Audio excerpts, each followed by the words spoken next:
आज की इस कहानी में आपका स्वागत है। ये कहानी बहुत समय पहले की है। एक दिन मेरी सासू माँ ने मुझे फ़ोन किया और कहा, बहू, तुम्हें तुम्हारे बाबूजी के साथ कुछ काम के लिए गांव जाना है। मैंने कहा, सासू माँ, आपका बेटा और आप नहीं जा सकते। तब सासू माँ ने कहा, बहू, तुम जानती हो कि जब भी मैं कहीं घूमने जाती हूँ तो मेरी तबीयत खराब हो जाती है और तुम्हारा पति यानी मेरा बेटा हमेशा अपने काम में व्यस्त रहता है या अपने आवारा दोस्तों के साथ शराब पीता रहता है। मैंने कहा, ठीक है सासू माँ, जैसा आपको सही लगे। सासू माँ ने कहा, बहू, तुम्हें प्रॉपर्टी का काम के लिए जाना है और ये बहुत महत्वपूर्ण है। मैंने कहा, ठीक है सासू माँ, जैसा आपको ठीक लगे आप करिए।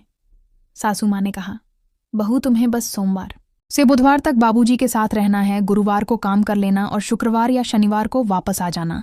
तुम्हें भी एक नया बदलाव मिलेगा। हमारे गांव का घर बहुत सुंदर और बड़ा है।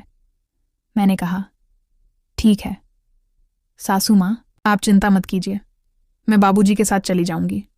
तो दोस्तों, अब मैं आपको अपने बाबूजी के बारे में बताती हूँ, यानी मेरे ससुर जी के बारे में। मेरे ससुर जी की उम्र लगभग 60 साल होगी, लेकिन इस उम्र में भी वह बहुत मजबूत और ताकतवर है।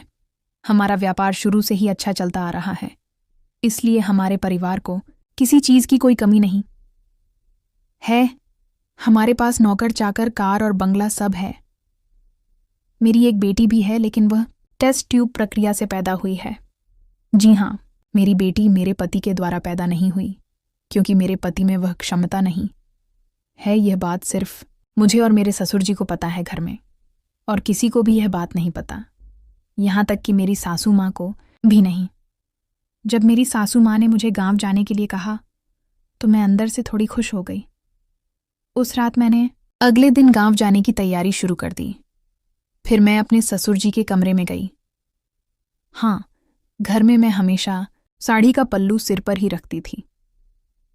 हमारे घर में यह परंपरा थी कि औरतों को बिना पल्लू के किसी भी मर्द के सामने नहीं जाना चाहिए। हाँ, मैं बहुत ही संस्कारी बहू हूं। अब मैं अपने ससुर जी के कमरे में आई, लेकिन मेरे ससुर जी किताब पढ़ रहे थे। मैंने कहा, बाबूजी, ज्यादा देर तक किताब मत पढ़िए, कल हमें जल्दी गांव जाना है। आपने ही मुझे बताया था। मैंने अपने ससुर जी के बैग में भी कुछ सामान रखी थी, लेकिन अब ससुर जी का ध्यान कहीं और था। वह किताब पढ़ने के बजाय दूसरी ओर देख रहे थे। एक बात बताना भूल गई, मेरा नाम सविता है और मैं एक सभ्य परिवार से हूं। और हाँ, मैं बहुत गोरी हूं और थोड़ा मोटी भी। मेरी ना बिल्कुल सीधी है। मैं बहुत सुंदर हूं और मेरी उम्र 41 साल है और मैं दिखने में बहुत खूबसूरत हूं। मेरी ऊंचाई 5 फीट 2 इंच है, इसीलिए आप अंदाज़ा लगा सकते हैं कि मेरी आंखें कैसी होंगी। जी हाँ, मेरी आंखें थोड़ी सूजी हुई हैं, लेकिन वह पपीते की तरह थोड़ी लटकी हुई है। मैं साड़ी बिल्कुल मॉडल बिपाशा बसु की तरह पहनती हूँ। यह सब मैंने आपको इसलिए बताया था कि आप मेरी कल्पना कर सकें। दोस्तों, सोमवार का दिन आ गया और हम दोपहर के बाद थोड़ा देर से निकले। हम गाड़ी से जा रहे थे और मेरे ससुर जी गाड़ी चला रहे थे। ट्रैफिक की वजह से हम शाम 7 बजे हरिदगांव पहुंचे। हमारा यहाँ एक घर है, एक छोटा सा बंगला। वह एक छोटे से पहाड़ पर स्थित है, लेकिन गाड़ी वहां तक जा सकती है। एक मंजिला घर, सुंदर पहाड़, ठंडी हवा। हमारे कुछ रिश्तेदार भी थे, इसलिए उन्होंने हमें रात को खाने पर बुलाया। वहां हमारे घर की देखभाल करने वाला एक नौकर सोनू भी था, लेकिन उसकी किसी घर वाले की तबीयत खराब थी, इसलिए वह सुबह जाने वाला था और ससुर जी ने उसे अपने गांव जाने की इजाज़त दे दी थी। बारिश हो रही थी और हम एक रिश्तेदार के घर खाने के लिए गए। दरअसल हम सारे खाने पीने की चीज़ें वहीं ले गए थे।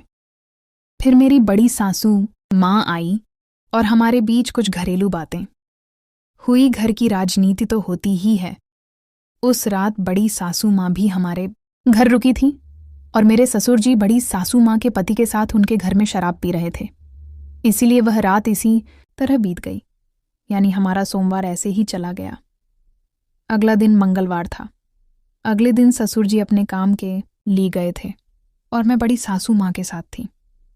उस रात हमने बड़ी सासू माँ के घर में खाना खाया और मेरे ससुर जी बड़ी सासू माँ के पति के साथ शराब का आनंद ले रहे थे। हाँ, मेरे ससुर भी शराब पीते हैं, लेकिन उन्हें मेरे पति जैसी आदत नहीं है। फिर ससुर जी वहां से चले गए। ससुर जी ने कहा, बहू, मैं बंगले पर जा रहा हूं।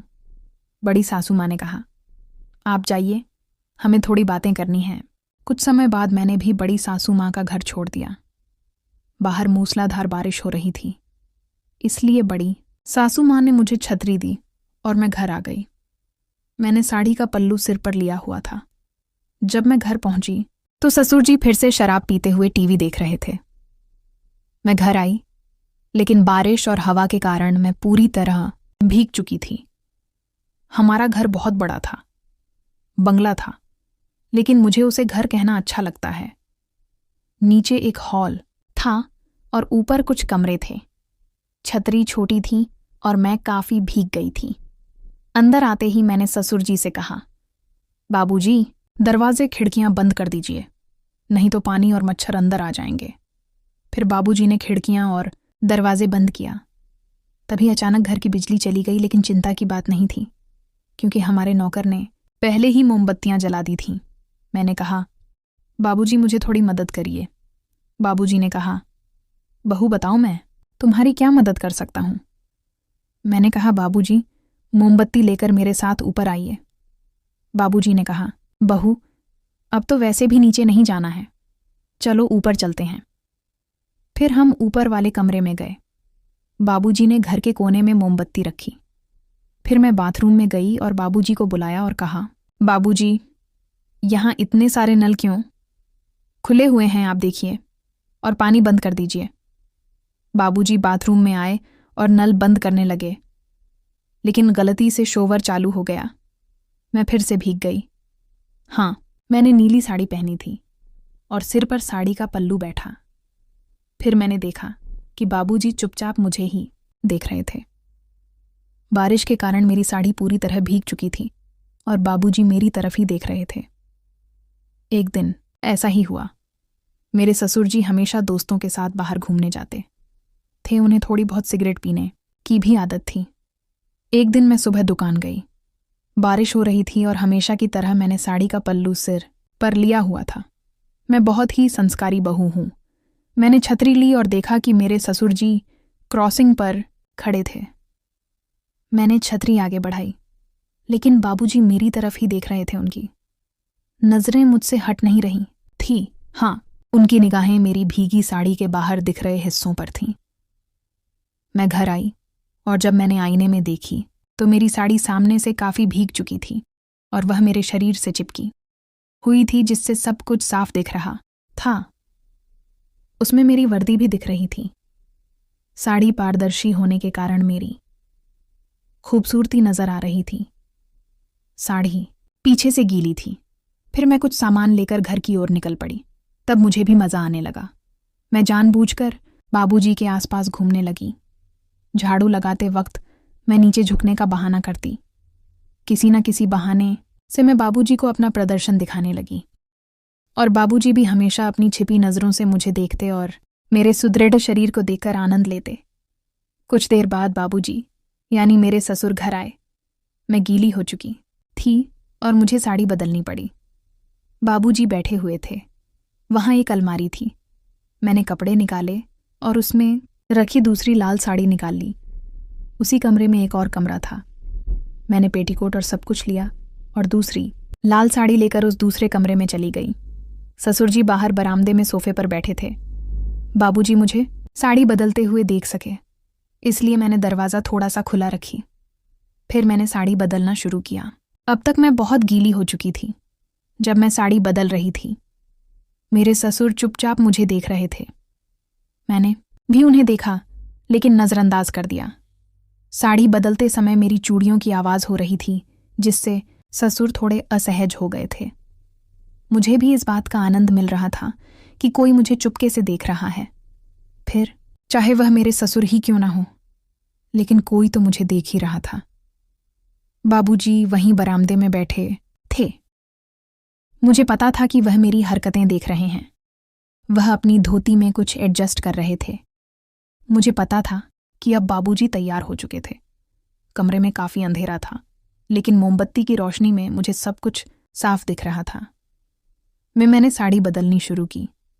मेरे अंग इतने बड़े थे कि साड़ी से पूरी तरह नहीं ढक पा रहे थे। मेरे और बाबूजी के बीच करीब 121 फीट का फासला था। वह सोफे पर बैठकर मुझे देख रहे थे। मैंने अपनी चप्पल का बटन खोलने की कोशिश की। बटन खड़ा था, इसीलिए उसे खोलने में मुझे काफ़ी मशक्कत करनी पड़ी। अब मेरे 99 स्पर्श के बाद वह बटन खुला। मेरी साड़ी अब नीचे ज़मीन पर गिर चुकी थी और मेरा भरा हुआ पेट और गहरी नाभि शायद बाबूजी को दिखाई दे रही थी। अब बाबूजी पूरी तरह से मदहोश हो चुके थे। वह अपनी धोती में कुछ एडजस्ट कर रहे थे और उनकी हरकत मुझे साफ दिखाई दे रही थी क्योंकि कमरे में अंधेरा था। मैंने आखिरकार आखिरी बटन भी खोल लिया और बाबूजी की ओर थोड़ा ज्यादा मुड़ गई। अब तो उन्हें सब कुछ साफ दिखाई दे रहा होगा।